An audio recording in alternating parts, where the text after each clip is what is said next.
The first time I met Bill was when he was the owner of Scotia Bond, and I was a young business person just getting started. And Bill was someone that I felt that I had to meet. I believe I met him at an industry association meeting, and I'll always remember that despite my newness to that business, Bill treated me with a great deal of respect. He listened to what I had to say, asked many questions of me, and basically encouraged me in terms of my future in that business. It's his nature in the way that if he feels that you are really honest, then he gives all the way to himself, to whether he has to help or whether he has to associate with you in a business aspects. So it's a human nature in him that way, that very positive thinking.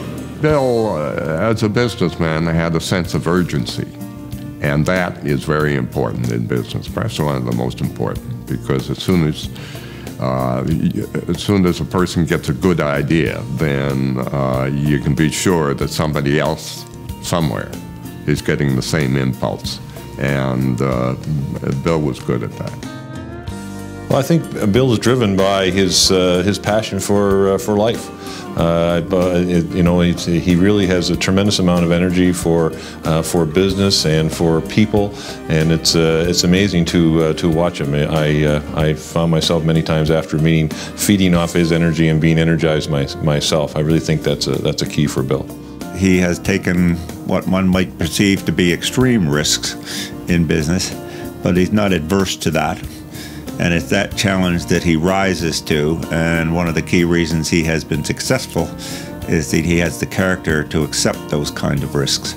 One of his approaches to investment is he focuses on people who are under 30, who are absolute startups, who simply have a dream and have no ability and would be thrown out at the bank or thrown out even at the venture capitalists. He's the one who in this province has built up dozens of businesses that otherwise wouldn't have had a chance. We would not have had a chance. Bill gave back to the community in that he supported people that had trouble getting support anywhere else. We went to Bill partly for investment, but also for support with the bank. So while my brother and I were in his office, he phoned the CEO of the Bank of Nova Scotia. Came right on the phone. I was very impressed. I could not get the CEO of the Bank of Nova Scotia, then or now, on the phone, but he did. And as my brother and I sat there, we heard the CEO at that time of the Bank of Nova Scotia yell at him, basically, the film business is stupid. No, I'm not going to help you with the film business. Forget about it. And you should forget about it. This was very depressing. We could hear it on the phone because he was yelling so loudly. When he put down the phone, he smiled and said, well, I guess it'll be just me investing. I think he always regretted not going to Hollywood.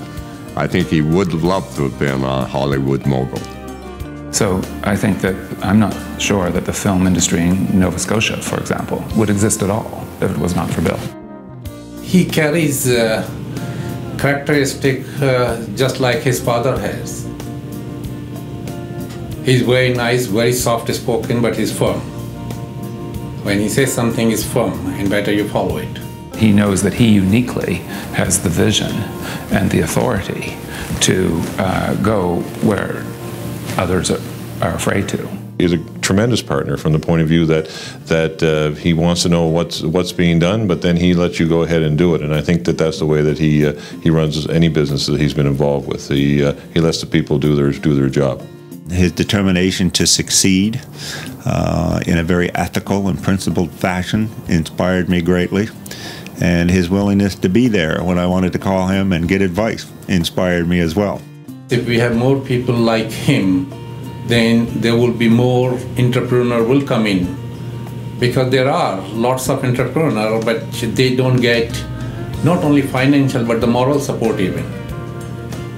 We have to have people like that who can minimum give them the moral support. Minimum they can look at it, their performance or their project and say, all right, make a comment without thinking that, okay, I'm going to gain something or I'm going to lose something.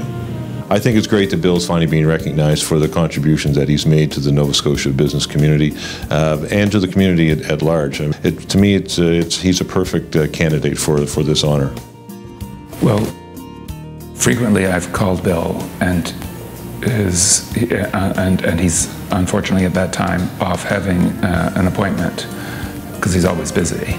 But his appointment is with a person named Mr. Green. But I was wondering over the years who Mr. Green is, who he's always visiting, particularly lately, and I've discovered that's the golf course.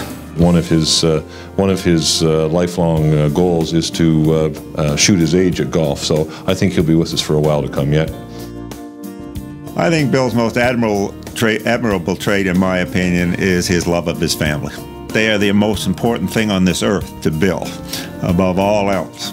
And he has been a loving husband and father, and I admire him for that as well. I would definitely say that Bill has left his legacy, and he's probably still going to leave a few more before he cashes in his chips. He certainly has been a tremendous inspiration to a number of businesses and business leaders in Nova Scotia and beyond, for that matter.